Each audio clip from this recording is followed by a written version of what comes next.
Welcome to Ring of Fire. I'm Mike Papantonio. Coming up on today's show, Thom Hartmann is going to explain how our capitalist system has been rigged to destroy the middle class. We'll also explain why the U.S. Chamber of Commerce is pumping millions of dollars into attorney general races.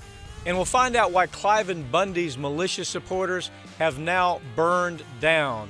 We have all that and more coming up, but right now, just remember you've stepped in to the Ring of Fire. You can't change Washington from the inside. You can only change it from the outside. Grand jury secrecy rules. For political gain. The press can find out. That has nothing to do with politics, but go ahead. It wouldn't bother me. Oops.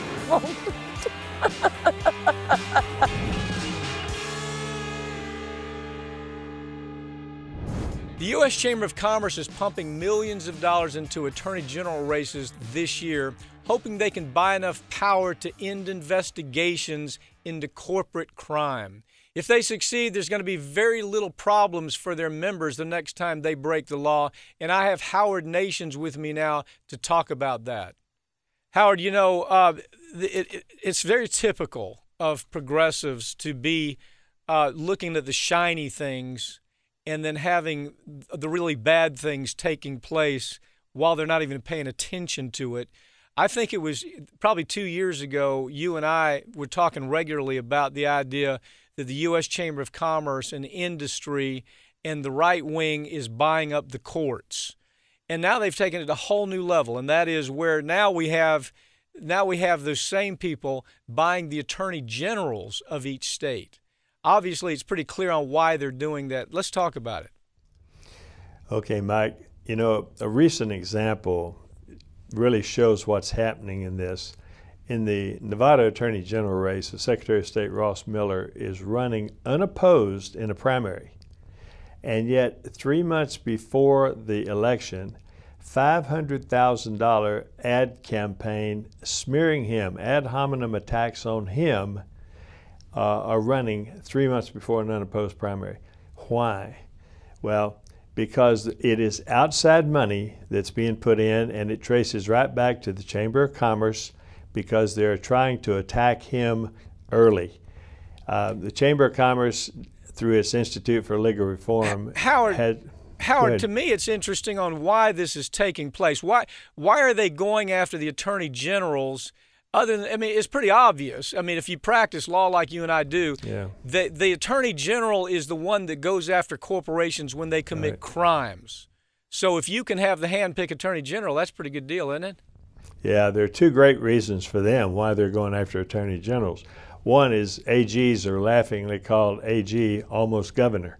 There are 8 current governors and 8 current senators who came up through the ranks as attorney general. But the real major reason is the power of the attorney general. The power of the attorney general to their job is to sue or not to sue, to protect the public and consumers' rights, human rights, voters' rights, civil rights. But more importantly to the corporations, they have the power to prosecute or not. They can prosecute corporate fraud and corruption. They have the choice to prosecute whistleblower cases, to choose to prosecute or not healthcare fraud, polluters, mass tort feasors like tobacco industry, and they're very, very important. They have a very important role in reapportionment. But if you look at, for example, if you look at Elliot Spitzer, what he did as the New York Attorney General, he was known as the Sheriff of Wall Street. He sought both civil remedies and criminal remedies. Howard, one thing we saw, I mean, you know, we've talked about tobacco. For example, if the attorney generals throughout the United States had not been willing to get involved and go after the tobacco companies, it would have been virtually impossible to have them pay for the hundreds of billions of dollars that had been squandered in Medicare and Medicaid in each state because of tobacco-related illnesses that taxpayers had to end up paying for rather than the tobacco company. Isn't that kind of a prime example of how the Attorney General, if they're effective, can really bring about social change? Well, the tobacco settlement was not only a prime example, it was the wake-up call to corporate wrongdoers. The Colorado Attorney General, who's an exec on the Republican Attorney General's Committee, said that attorney generals can do more damage than a legislature can to corporate tortfeasors. and they can either choose to do so or not. As we see today, the D.C., the U.S. Attorney General, is chosen to protect wrongdoers. Wall Street stole $1 trillion from the American public. The only person who went to jail was Martha Stewart. On the tobacco litigation, the lawyers, the trial lawyers, went out, worked on contingent fees. They did all the work, 100% of the work. They paid all the expenses. They completely prepared the case, and they took these cases to attorneys general. Now, the attorneys general had the choice at that point. They could either prosecute or not based upon the work of the trial lawyers. And the ones that chose to prosecute and to let the trial lawyers prosecute agreed and recovered billions of dollars for their state. That just lit a fire under corporate wrongdoers. Well, Howard, one thing we see, the Attorney General is also very critical where it comes to arguing in front of the Supreme Court of the state. So, for example, if Exxon or these people, the Koch brothers, or of course their money is hugely behind this, with the Chamber of Commerce, if any of their people are being attacked because they've committed crimes, they've injured people, they've committed fraud, they've stolen pension money from mom and pop, they've made a product that leaves a child blind or deaf. A lot of times that issue goes all the way up to the state Supreme Court on constitutional issues. And so the state attorney general is the person that makes that argument to the Supreme Court. Well, isn't it great if you own the attorney general? If you're Exxon and you've paid to have that attorney general elected, then isn't that kind of clear sailing for you?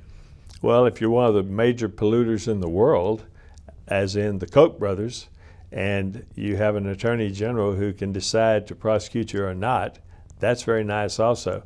What the chamber realizes is that they can achieve protection of corporate wrongdoers if they have attorneys general who will refuse to prosecute consumer cases.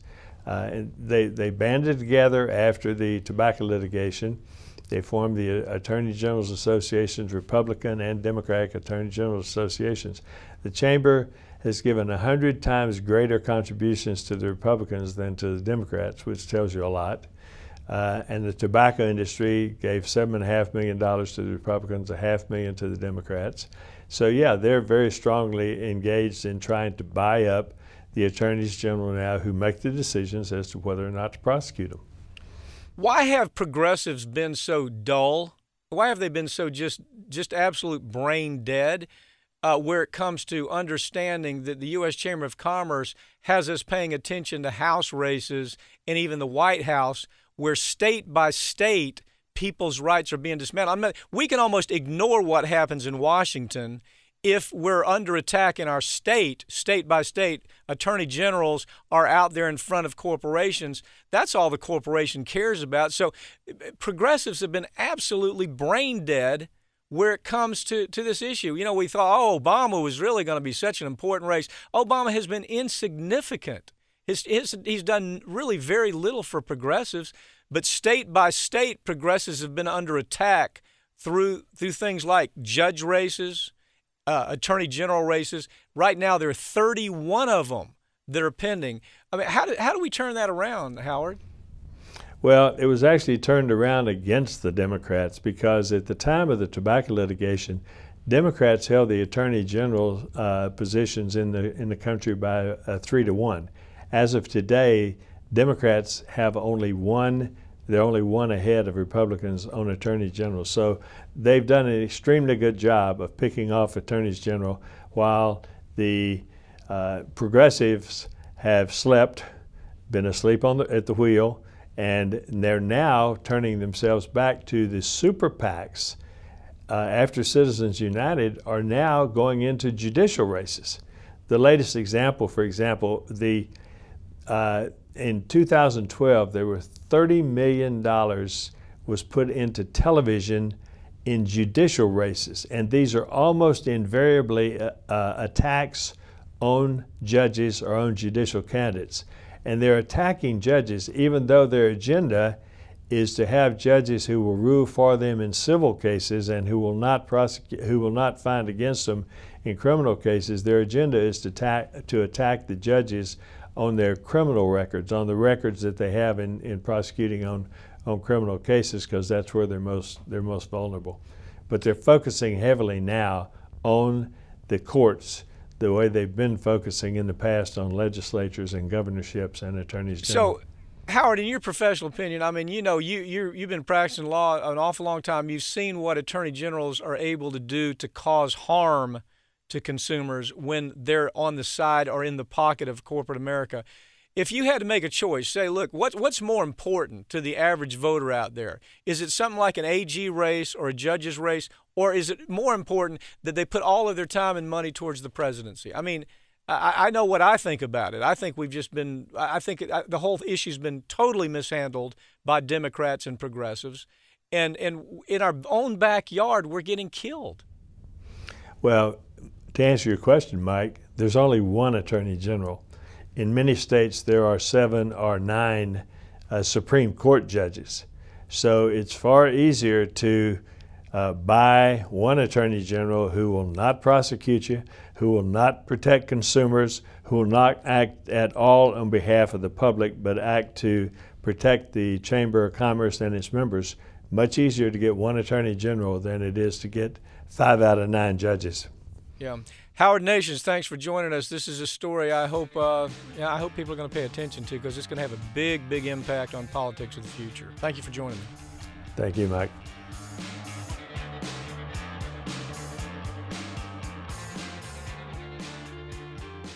Cliven Bundy has shied away from the media spotlight since his racist comments became public, but his right-wing militia followers are getting crazier by the minute, and now they've actually turned on each other. Joining me now to talk about the latest development with the Bundy saga is author David Neiwert. You know, David, a psychiatrist could take the DSM-4 and look under delusional kinds of terms, and they would kind of get a picture of what we have working out on the Bundy ranch. You've got these cats that think they're in the midst of the old cowboy days fighting Indians. Another part of them believe that they're playing G.I. Joe, Rambo, militia. When you look at it, it's almost like delusional children. And you come away thinking, Jesus, it's such childlike analysis of reality that you understand that it has the potential to get out of control, because it's like children with guns, isn't it? Yeah, a lot of these are folks who, didn't actually pay attention during civics class in high school. Yeah. And figured out later that this stuff actually impacts your lives. And so they often attach to a very shallow and sort of superficial approach to politics and government, sort of based on, basically wrapping yourself in a flag. And I think it makes them very susceptible to all kinds of afactual appeals, particularly the conspiracist type, the John Birch Society type, which is really what underlays a lot of this mentality. This is stuff that's been going on for years. I grew up around this stuff in southern Idaho, and it's in a lot of ways it's almost in the genes. Yeah, I just started saying, you almost look at it and you say, well, this has got to be in their DNA. And it's not, you almost want to say, well, it's just DNA crazy, but really what it is DNA gullible. It's DNA that causes them to get sucked into every kind of conspiracy nut idea that comes along. Day 1, they're a teabagger. Day 2, they're a militiaman. Day 3, they're a cowboy riding a horse carrying an American flag across the Bundy Ranch. And it's the same mixture. I mean, as much as I read about it, that's my simple conclusion. I don't know how else to put it. Well, having spent a lot of time with these folks, I can tell you that they're not stupid, which is what a lot of people assume. A lot of them are actually very intelligent, and they have very elaborated worldviews. But these worldviews are predicated on some really foundational problems. And one of them is kind of a paranoid worldview, also a very sort of provincial. So this is what I know. This is what I know of the world, and this is the way the world should work. They're really susceptible to. You talked about their gullibility, but it's a very selective gullibility. They're actually, part of the mentality is that they refuse to believe anything that comes from mainstream media or anything, because they think you're being gullible for buying into that, right? So they actually have this very deep skepticism, but it's a very selective skepticism because they're incredibly gullible for anything that comes along and basically confirms what is already there. Well, you talk about, David, you talk about their intelligence, but I mean, everybody watching this has sat down with somebody who you might expect to show up at the Bundy Ranch, or might expect to be, dressed up with, like George Washington in a teabagger movement. We've all talked to them. And what's I think most aggravating is they give you this aura that they know more than everybody else, that everybody else is simply stupid, that they've looked at something that we haven't seen. It's almost as if they have their secret papers at home and they're able to tell. Now, as you watch this, though, as you cover this story, by the way, your coverage is the only thing that I really rely on. Your coverage on this is excellent because I think it gets down to these very issues. It's almost like children now who've started fighting among themselves. Talk about that a little bit, how crazy that's become. Well, right, especially the way they've started, pointing guns at each other and that sort of thing. A lot of people have suggested that maybe they should just send a drone up over the Bundy Ranch, and that would solve the problem because they'd all start shooting at each other within a few weeks. Well, there was an issue where they started fighting among themselves because there was this conspiracy idea, which was a complete fraud, that Obama had ordered that drones be sent to the Bundy Ranch. I mean, talk about that. Well, the rumor came around through the Oath Keepers that the Bundy Ranch, that Obama Eric Holder had signed off on a drone attack on the Bundy Ranch. And so the Oath Keepers people, Stuart Rhodes and all of his people, went running into the camp and said, well, we got to, everybody should be prepared for this. And he suggested that a few of his people, particularly a woman with children, should actually leave the camp. Next thing they knew, they were being accused of cowardice. And in fact, I think by another faction within the group. In other words, you had what are they called? The Oath Keepers. And okay, that was Rhodes and his faction. Okay, so you got the Oath Keepers now being accused by another faction of desertion or something like that. Yeah, cowardice, of deserting the field of combat. Jeez. Because they wanted, I think they just really wanted to go get a motel room and get a shower. Yeah. And so what ended up happening was you had the two camps that start pointing fingers and actually pointing guns at each other within the Bundy organization. Yeah, and they were. And I think this kind of, as you suggest, really reflects the underlying sort of worldview that these guys, they actually have constructed this sort of alternative universe for themselves. I mean, this is something that I described about the Patriot and militia movement back in the 90s, that they basically create this alternative universe of stuff that's not real, but, it's this New World Order conspiracy, and they live in this world where, and everything is self-confirming, and anything that doesn't confirm it is rejected. So it becomes a sealed-off sort of sense of reality. And these people can, when they get wound up enough in that world, they can get violent. Yeah, David, in this past week, you heard all the Tea Partiers, we're going to have the biggest event in the history of America. Millions are going to come to Washington, D.C. on behalf of people like the Oath Keepers and Cliven Bundy and the Teabaggers and the really frenzy right-wing nuts. All the frenzy right-wing nuts are going to show up in Washington, D.C. Well, there was actually 50 people who actually showed up. And to me, what that is doesn't that tell you, first of all, the 50 there were really crazy. I mean, these were the nutty of the nuts. But isn't that a message that maybe most Americans do get it about how crazy these people have become? The whole Tea Party movement. I mean, this is Bundy is a reflection of the Tea Party movement. I mean, the Tea Partiers can try to distance themselves, Republicans can try to distance themselves from it, but it is part of their movement. So 50 people show up in Washington, D.C., and you have to wonder, does the rest of the country understand how crazy these nuts are? I mean, is that what's happening here? The part of the country that's paying attention does. I think that gradually people are starting to reject this stuff.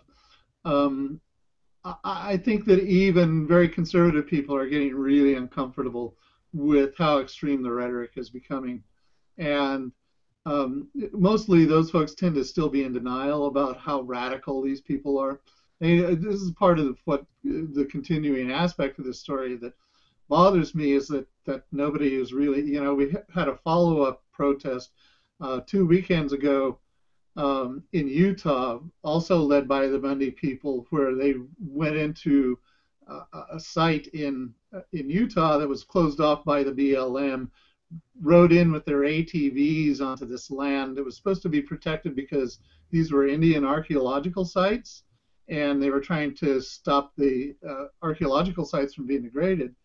But these Bundy protesters, Bundy Ranch folks, showed up to back up what was already a local protest there in Utah.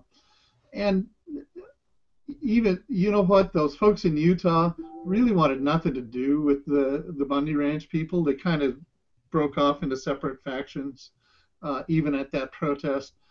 I think most Americans have enough common sense, of course, to understand that this stuff is not right. I think the media needs to start informing people much better, in a much more precise fashion, just how radical they really are. Well, here you had, David, you had these lunatics that were stopping people, just regular citizens that happened to live around the Bundy Ranch, told them they couldn't use the public roads, asking them for identification, telling them that they had to turn their car around and go home, that they couldn't drive down a public road. And the media yawned. The media, corporate media at least, acted like that wasn't important. I mean, really? Well, yeah, I know. Actually, I'll say the local media went out and checked it out. And they couldn't find any evidence that those roadblocks were going on. But a lot of the local residents there were actually talking to their congressman and saying that they had been stopped by these guys. And sure enough, after a while, a few photos turned up of people being stopped at these roadblocks. So we know that they were occurring. The militiamen denied that they were doing this. But either way, I agree. Just the fact that they were doing that should have caught a lot of people's attention. As you After the standoff, the media yawned and moved on to the next story. Yeah, as you point out in this story, it's not over for the real kooks. The FBI is on it. They've got pictures of them. They've got films. They'll quietly take care of this after the Bundy excitement goes on. David Neiwert, as usual, Southern Poverty Law Center, you're a great writer for them. Mark Potok, Morris Dees, all the friends of mine that I'm always amazed at how they see things that corporate media simply ignores. Thank you for joining me, okay? Thank you, Mike. I should also mention my colleague Ryan Lenz, who's been doing a lot of the coverage. Oh, yes, for sure. For sure. Well, thanks a lot. Bye-bye. David Neiwert is the author of the book And Hell Followed With Her.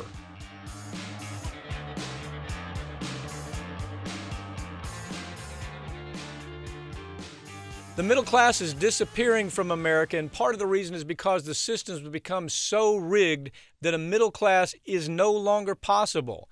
Our politics, our laws, our economy, they're all skewed in favor of the 1%, and I have progressive host Thom Hartmann here to talk about how all that happened. Thom, there's been so much discussion with Piketty talking about the flaws of capitalism, and one thing you've been talking about for quite a while is the idea that capitalism never lends itself to a middle class. Capitalism wasn't designed for a middle class. What is your take on that? Well, that's a very good way to say it. I mean, I wrote a book called Screwed almost a decade ago, pointing this out and going all the way back to the 16th century and the history of capitalism. If you want to know what capitalism normally produces, read any of Charles Dickens's novels. Most people are familiar with Christmas Carol, and what capitalism produces is a very, very small, very wealthy, basically ruling elite at the top, a relatively small middle class. They're the people who are just necessary to keep everything going, the doctors, the lawyers, the professionals, and the shopkeepers, the mercantilists. And then it produces this huge class of the working poor, the disempowered, disenfranchised working poor. And in, for example, Dickens' Christmas Carol, most people never realized it, and probably as I'm saying it, they'll get one of these forehead slaps. Oh, Ebenezer Scrooge was not a rich guy in that novel. And, in fact, if you read a lot of Dickens' novels, you get it very clearly he was not a rich guy. He was the middle class. He owned a small business, a two-person business, a business that had one employee. He was a small businessman. He was not the rich, the very, very rich. And so that kind of society that is described in A Christmas Carol by Charles Dickens, that is what capitalism normally produces. Well, that's what you would call normal capitalism. And as we read Piketty and we really start understanding what this great French economist is trying to tell us, and that is that we have these misconceived notions about what capitalism is supposed to deliver. Right. And if we read very carefully, and I haven't had the chance to read it cover to cover, I just bits and pieces of it. It's a big book. Yeah, it is. And the point being that he says it's about preserving that 1%. It's almost a royalty class, and we've changed the nature of it. We've kidded ourselves, or maybe it's just been sold to us that this is a system that's going to provide for everybody. Well, there are two ways that a middle class can emerge in a capitalist society. One is if some external force creates a massive dislocation, and a great example of this is in the 1430s when the Black Death hit Europe and a third of all the people died. Suddenly there was so much demand for labor that the cost of labor more than doubled. And the result of that was that a middle class emerged. It lasted almost 3 generations, almost 60 years. And the result of that was because people had leisure time, and we had literally what was called the Renaissance, and it led to the creation of poetry and music and art and science and all these things that people could do in their leisure time and in their spare time, and people could get education because they were making enough money as a middle class worker to actually pay for an education or a higher education. And it was this wonderful time in Europe that lasted, like I said, 50, 60 years. And then the population kind of grew back to the point where capitalism could rebalance itself and once again push everybody back down into that bottom end. So number one, you can have crises that produce capitalism, and Piketty is suggesting that in some ways, to some extent, World War II was a crisis like that, particularly for Europe, that produced a middle class. But the second way you can do it is by intentionally changing the rules of the game of capitalism. Capitalism isn't that different from football. There's particular rules. You have rule keepers. You've got referees. You've got boundaries. You've got specific behaviors that are allowed, not allowed. And one of the easiest is taxation. Typically when the top tax rate is above 50% after somebody earns $2 or $3 million a year, then you end up with CEOs only making 30 times what average workers do. And the consequence of that is that workers are more well paid. CEOs put their money back into their business, and a middle class emerges. And this is, this is what FDR did. He said, I'm going to change the rules of the game of capitalism, and that stood until the Reagan Revolution. Well, Reagan changed the rules, but for the worse. Yeah. I mean, if you really, the vote. Look, it's all in. We don't have to guess, do we? We don't have to imagine. We don't have to guess. We don't have to speculate at all what Reaganomics did to this country. I mean, it's pretty clear, isn't it? And we don't have to look to Sweden or Finland or Denmark to try and figure out how to build a strong middle class. We already did it here, and we did it really simply with a rational trade policy, a tariff-based trade policy, and high taxes on high earners. I mean, it's pretty simple stuff. Mm-hmm. Okay, but what ended up happening, 33 years or so, we have been living under this idea that let's just wait a little longer, just wait, because what supply-side economists tell us is going to take hold, and when it does, man, are you going to be happy with it. And we thought that was happening during the Clinton years, didn't we? We thought, okay, this is the Reagan years have created all this prosperity for the Clinton years. But little did we know the Clinton years were a complete fraud. I mean, when it comes to real prosperity, it was all a big bubble. It was all smoke and mirrors. So now we've waited all this time, and in the process of waiting, what have we done step by step to our economy? What things have we done to institute the disappearance of the middle class? Yeah, well, there's a bunch of them, and I actually kind of go through this list in Crash of 2016, my most recent book. We have deregulated the banks. We've deregulated industry as a whole. We stopped enforcing the Sherman Antitrust Act, so we now have monopolistic control of literally every industry in the United States. And you see in the telecom, in the kind of emerging internet industry now, you've got 3 big mergers that are about to happen. Comcast and AT&T now with whatever it is, and then T-Mobile with Sprint. And it's so these are some of the things, and plus the minimum wage has been kept low. The other thing is taxes. When the tax, this is a fascinating thing, Pap. If you go back and you look at the history of the United States over the last 100 years, and you can see the same thing in other developed industrial countries over the last 200 years, whenever the top tax rate, after someone makes about $2 million a year, whenever that top tax rate exceeds 50%, you get stability. We didn't have a single bank failure or a single crash from 1935 until basically this, those last one. I mean, there was a pretty bad one in '87, right after Reagan dropped the top tax rate from 74% down to 28%. And then and the reason why is because when money is dear, when it's, that first 2 or 3 million, you can make that easily. But after that, it's really hard to make money. Then people tend to invest very cautiously. Whereas when money is cheap, when money is easy, when you're rolling in dough, when you can make $2 billion a year as a Wall Street bankster, then people start looking for wild returns because, hey, they don't care if they lose every now and then. There's lots more where that came from. And so you get these bubble economies. And so basically ever since Reagan dropped that top tax rate below 50%, we have lived through a series of bubbles. And first you had the stock market bubble with Reagan and the S&L bubble and the stock market bubble. Then you had the dot-com bubble through Clinton. Then you had the real estate market bubble through Bush. And we're now back in another stock market bubble that the Fed is trying to reinflate. And we are going to continue with these bubble pop, bubble boom, crash economies or cycles in our economy until we raise that top marginal tax rate. And every time a bubble bursts, the middle class disappears a little bit more. The people get hurt, and the banksters make a fortune because they win no matter what happens. What we hear the conservatives, there's a really ugly undertone to what the conservatives say about a prosperous middle class. Yeah. And it is that if we have a prosperous middle class, that people start to expect more. They demand more because they're used to more. Yeah. And the conservative looks at that as, that's awful because if gee whiz, if they demand right, maybe they demand civil rights, maybe they demand women's rights, maybe they can demand consumer rights, or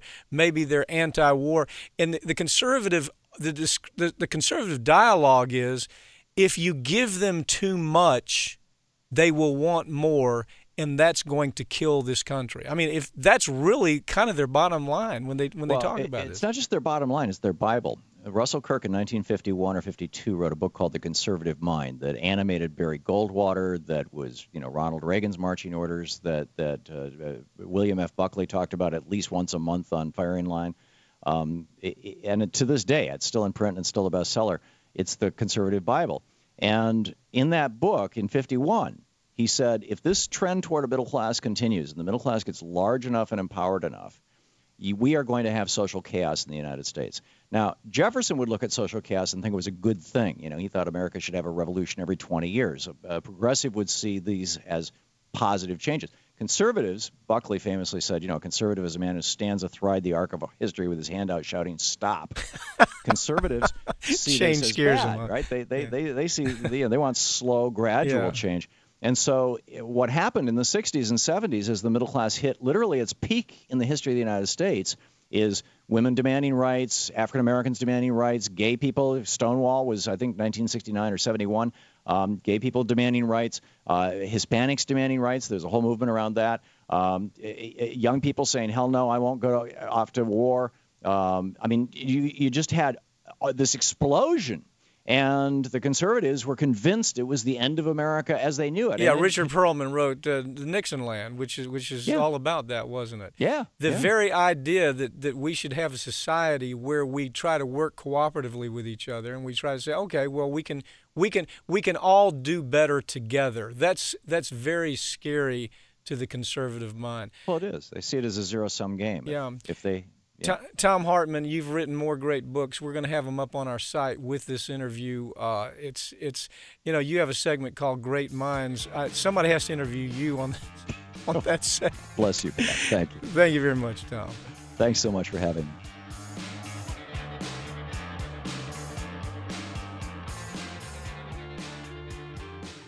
Corporate America has no problem using our infrastructure, our roads, our schools, military, and our economy to make billions of dollars in profit. But when it comes to paying taxes to fund those things, they leave the average citizen holding the bill. They've now come up with a new plan to avoid paying taxes, and I have Michael Burg here to talk about that newest scam. Mike, I can't think of a company having a worse nightmare than Mike Burg coming after them, and that's what you've done with Pfizer forever. I think they have special memos saying, how do we stop this guy from uncovering all of these awful things we've done? So it's kind of fun to talk about this story with you. Pfizer, now we see now the AstraZeneca deal as of today has not come together. AstraZeneca says $106 billion isn't enough. And so, but people are missing why Pfizer is so set on buying a foreign corporation like AstraZeneca. Well, first of all, Pfizer wants this so badly. I heard this morning they've upped their offer to 130 now, 130 million. It's trying to keep the deal alive. 130 billion. 30 billion. I'm sorry. Yeah, there's a big difference to try to keep the deal alive. And what they want it for, which is just so ironic, is they want to buy them so they can move their headquarters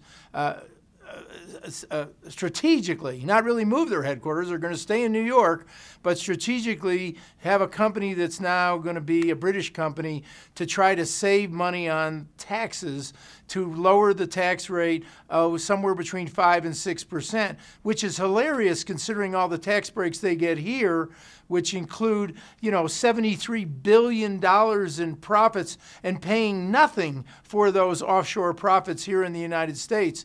It's really unbelievable. Mike, what I find is so extraordinary is they take our infrastructure, they take our police officers, our fire department, our roads, our bridges. We give them money for Medicare. They make more money in VA and for tax, and this is taxpayers. This is me and you and people watching this program. Our tax money goes to things like making sure Pfizer gets to take as much money as they want from the VA, as much money as they want from Medicare, and it still isn't enough for these greedy bottom feeders. And this is a true bottom-feeding company. I mean, there's no other way I can describe Ian Reed, who's the CEO of that corporation. Right. It's absolutely correct, Michael. And what's even more infuriating is that a lot of the research that is done is actually paid for by us, the taxpayers, to allow them to get new products on the market. We pay for the R&D. Now what they're saying, we don't want to pay the taxpayer back. We don't want to pay our fair share. What we want to do is we want to have these outrageous profits, and we don't want to pay to help the U.S. and the U.S. economy. Mike, I heard you give a speech one time, and I was very impressed with it about you focused on Pfizer and a couple of other companies, and you talked about the idea of it's all about short-term big profits. The CEO, like Ian Reed for the CEO of Pfizer, comes to the company, and he's there and gone in 5 years, and your point was that CEOs used to hang around for 25 years. Why has that happened? How is it that CEOs have made this into such a big cash cow for themselves? Well, because it's all about greed. It's about that short-term fix. The problem we have here is the CEOs of the past with drug companies, they were interested in making sure they got good products, which we got a fair price for, and it really could help people throughout the world, in the United States and world. And what I've always say, I like drug companies, but I want to be honest. Here, these CEOs, they're interested in how much money can I make as quickly as possible and put a good portion of that money in my pocket, and then I'm gone. I'll make $10, $20 million a year or more in stock options, then they're gone. So here we have a company that wants to take everything they can suck out of the American taxpayer and say, we don't really believe in America. We don't really have any sense of patriotism towards America. We really don't give a damn about America. We're going to take everything you can give us. We're going to stay on 42nd Street there in New York City, and we're going to take our operation, though, over to London, to where we don't have to pay any taxes. See, isn't this part of the problem, Michael? And I think we've talked about this before, but I think it's important. There is no number that you can give a corporation and say, would you please God, please just pay this little bit of tax. There's no number you can give them because they don't want to pay any taxes, do they? No, they don't, they're so they brag about it. They brag about it. They came out. Pfizer said one of the reasons we want to do the deal is because we don't want to pay the tax. Now that is, to me, anti-American. It's against the U.S. taxpayer. We pay our fair share. We pay ordinary rates. We don't get any breaks. The bottom line is here, though. They're still going to be in New York. They want to be in New York. They want to have their headquarters here, but the company wants to be a British company to avoid that. But there's a way to fight them on this, Mike. There's a way to fight them. What do you do? Well, let me tell you. What you do is you say, you know what? We're not going to allow you to do this. In fact, you're going to be taxed, whether it's through a special tax, for all the sales that occur in the United States. We're going to have an ad valorem tax. We're going to have an add-on tax for you, a foreign company, selling here now in the United States. And otherwise, you're not going to be allowed to sell your goods here.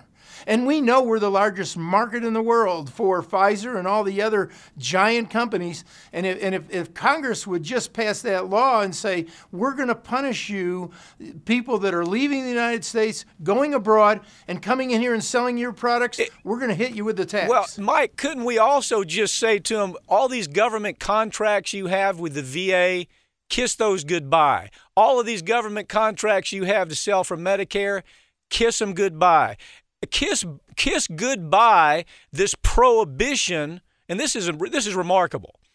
This administration has allowed this prohibition to stay in place where Medicare can't even negotiate with Pfizer for how much Pfizer charges. Pfizer has a history of charging 10 to 20,000% in profit margins on their product, 10 to 20. And they say, oh, God, we had to do that for research and development. But it's not for research and development. It's for profit. So we can punish them right now, can't we? We can prohibit them doing business with our government agencies. We can, and it would be wonderful if we would. It's about time that the president and the Congress stand up to these giant corporations. You know, we're in economic distress here. We have a huge debt. To allow these giant corporations who make billions and billions and billions of dollars to not pay their fair share is absolutely in the face of what America stands for. The little guy pays, the big guy pays, and the giant corporations making billions and billions are paying nothing. Well, what this has been described as kind of a giant predatory extraction machine. And what I mean by that is they take everything from us. They take our subsidies, as you've pointed out. They take our tax breaks. They take our government contracts. They use all of our infrastructure. When they're at threat overseas, our military is there for them. But they don't want to pay for that. They want the consumer to pay for it, and then they want to charge the consumer a 10,000% markup on a simple pill. I mean, at some point, don't you have to say, okay, go do business there. You're gonna this void that you leave here in the United States will be filled up by somebody who actually cares about this country and can actually call themselves an American citizen. Michael, let me shift here just a second. This whole nature of this new idea of shareholder, this what they call shareholder value ideology. Right. You've seen this firsthand in some of the Wall Street cases that you've handled. What is this notion of shareholder value ideology? What kind of a scam is that when you hear a CEO talking about that? First of all, it's a hoax. The whole thing's a big hoax. What they're saying is we have a fiduciary duty to our shareholders to increase our profits to the maximum. Now, what they're not saying is there are other fiduciary obligations and their moral obligations that they have to this country and to the people at large. And what it's leading to, which is happening here, is this hoax of fiduciary duty is leading for what we see on Wall Street, which is criminal activity. Criminal activity increased the profit. Or here, the activity of going overseas in which, quite frankly, it would be a hoax. Pfizer's the largest drug company in the world just because they buy AstraZeneca for $130 billion. That's a small portion of what they have. It's nothing more than just trying to grab a foothold. What we need to do is to fight that back. It is not fiduciary duty for profit at all costs to cheat, to lie, to steal. That's in other words, what they want to say is our fiduciary duty is to steal. Our fiduciary duty is to cheat. Our fiduciary duty is to be un-American. That's our fiduciary duty. And what you're seeing is hardly any pushback on this from the media and saying you have a fiduciary duty to this country. We have allowed you to prosper in this country. We've allowed you to become the Pfizer that you are today. And by God, you've got a responsibility to the people in this country. And I think there needs to be some very, very serious reconsideration on how we treat a company like Pfizer. Well, Mike Burg, keep going after them, okay? Try to keep them honest on your end. Thanks a lot for joining me. Bye-bye. Thanks, Mike.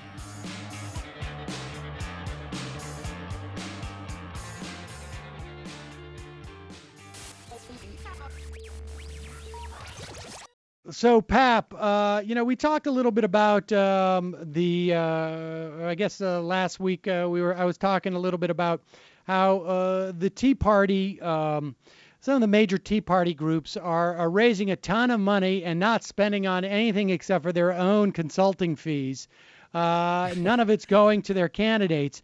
But and there's a lot of talk about how the so-called establishment is supposedly in ascendancy in the Republican Party. I don't buy it. Is in ascendancy? Oh, no. God, no. That's so wrong. I see those articles, too. That gets PR. That is PR, and I think to a certain extent what they're trying to do is they realize going into an election that they have to tamp down the crazies in their party just so that they can still appeal to normal human beings. Sadly for them, every day you got another story. Sadly for them, it's not working because we know what's happening with basically from whence, and we've talked many times in the past that when you start to see some type of national Republican issue and you're just like, that's completely crazy. How has that reached a national level? We know where it starts. Yeah. It starts with the state senators who are Republicans. It starts with the Republican candidates throughout the states. And this week, we can see there's more of these stories out there that give you a sense of where the Republican Party is headed and where they're coming from. Well, I mean, it's not just the party. I mean, it's the spokesman for the party. It's the guy that every town. Let's just take the preacher that just said that, and this guy's a huge Republican kind of voice. He says, women who wear yoga pants, they invite being raped. I mean, that's one of them. You saw the story, this GOP candidate that opposed marriage equality. He worked as a drag queen. He worked as a damn drag queen, and he's out there opposed. He's opposed to marriage equality. Talk about this story. This is a typical almost every other day GOP kind of story. There's a candidate for the North Carolina State Senate, Republican, a guy named Steve Wiles, and a report published in the Winston-Salem Journal this past week said that he had a stage name at one point, and that was Miss Mona Sinclair. He was a drag queen and a promoter for the Miss Gay America pageant. Now here's the thing. Well, what's bothersome about it to me is he's opposing gay marriage. That's the story. That's exactly I don't it. give I don't care he can dress up whatsoever. like Shirley Temple for all I care, but don't come out and with an angle like that. Yeah, he comes out. Carmen and Miranda put fruit on his head. I don't care. He's in favor of a constitutional amendment to ban marriage equality in North Carolina, and he refuses to address the question as to whether or not he is a so-called ex-gay, because within these sort of the conservative mindset, you can go and apparently go to a class. Yeah, you can go to class and hit a tennis racket on a couch or something, and all of a sudden your sexual orientation changes. No, go to Michelle Bachmann's husband's clinic. But here he is. He's talking about why he doesn't believe that marriage equality is the same thing as being anti-gay. He says, I don't really understand how you can separate the fact that marriage is a religious institution. But the reality is, in this country, marriage is not merely a religious institution.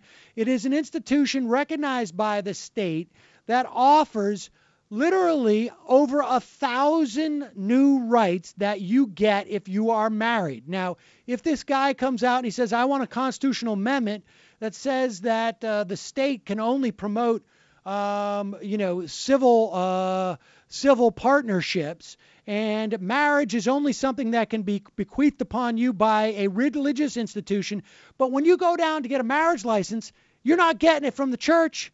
You're getting it from City Hall. Well, look, Sam, here, the discussion, though, we start this discussion and we say, how is it that the GOP distances itself from crazy? How do you do that? You can't do it when you have a GOP candidate out there doing that. You can't have it when you have a GOP spokesman saying that women who wear yoga pants basically deserve to be raped. Right. You can't do it when you have Fox News. The latest Fox News stories, Benghazi, this is Benghazi obsession. The story that they're reporting is about the fact that President Obama is going to interview meteorologists from all over the world and make a statement about climate change. So they say that it won't mean anything unless the meteorologists have the opportunity to question him about Benghazi. Now, I can't make that up. No. The other story, I mean, there's so many. Every other day there's a story. Sam, we could do this every day and have 5 great stories to talk about the GOP has lost its touch and the idea that there's this new ascension to, of the establishment. Of this, I don't buy that's it. Nonsense. And look, we see it in terms of Obamacare. We could talk about Obamacare maybe in the next segment, but there have been very good numbers in terms of signups. There are new reports out there on the implications of Obamacare for mortality rates and whatnot. But with that said, this has been the sort of the Republican. 52 times they try and repeal it, and then you have guys like this state senator, a guy named Greg Brannon. Well, I'm talking about Stacey Campfield. Oh yeah. Of Knoxville, Tennessee. Now he's out there. Now, of course, look. He is part and parcel of this Republican machine. He has not gotten the message yet that they're not going to repeal it, that they can't talk about it anymore because people are starting to come out and say, hey, this saved my life or whatnot. Right. So he goes and he posts on, I think it was Facebook, his thought of the day. Democrats bragging about the number of mandatory signups for Obamacare is like Germans bragging about the number of mandatory signups for the train rides for Jews in the 1940s. And this past week, there were Gallup polls that showed that the number of uninsured in this country has dropped to its lowest level since Gallup started keeping records of this. It is clearly a function of Obamacare. There are reports out there now that when they've looked at what happened in Massachusetts when they instituted Romney Care, very much like Obamacare, that mortality rates have started to go down in Massachusetts. So in light of all this, what do you do if you're a Republican candidate? What if you do if you're a Tea Partier? Well, you start saying this is like sending Jews to the gas chambers. Well, again, Greg Brannon, this story is so insane. You have Greg Brannon, who's Republican/Tea Party candidate. I mean, it's just a moving target. They're all the same thing.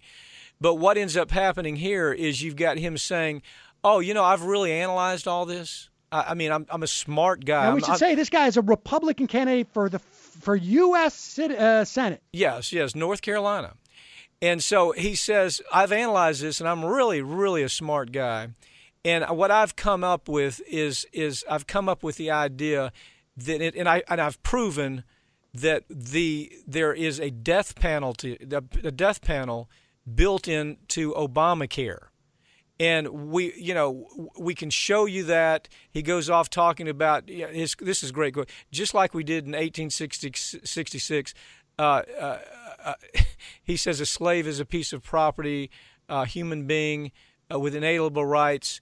And now what we're not even giving I guess old people is what he's talking about that are on this death panel. We're not even giving them those rights because it's suggesting that we're killing them intentionally with Obamacare. I mean, that's what this is another one of those stories where you have the Republican Party saying, "Oh, no, we're new and improved. We're not the crazy people anymore. You know, we saw psychiatrists. We're on Zoloft. We've been cured."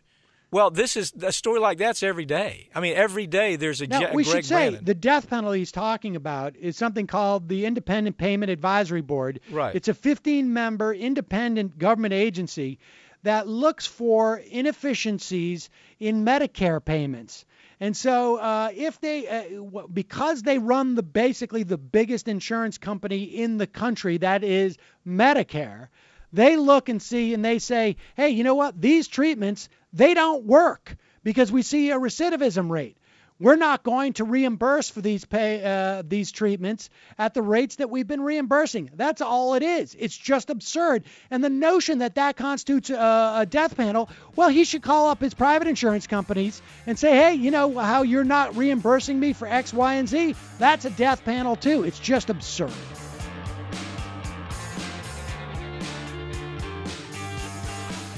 That's it for this week's Ring of Fire, but you can keep up with us throughout the week online at ringoffireradio.com or on Twitter at Ring of Fire Radio and on Facebook. I'm Mike Papantonio. We'll see you next week right here on Ring of Fire.